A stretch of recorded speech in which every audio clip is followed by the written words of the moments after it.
Do you think the public should be concerned about these reported drones all over the East Coast? And have you the need for more authority to deal with them?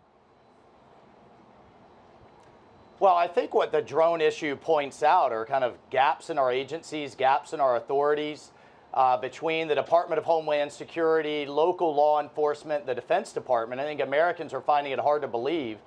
We can't figure out where these are coming from. And I can tell you from the Defense Department standpoint, they're focused on bombers and cruise missiles, and it's pointing to gaps in our capabilities and our ability to clamp down on what's going on here.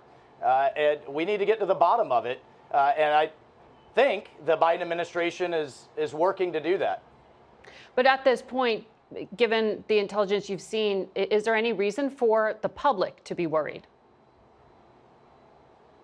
Well, look, when you have sensitive sites like Picatinny Arsenal, you have, of course, President Trump's residence at Bedminster, and you have other no-fly areas. Those need to be enforced. We need to know who's behind it.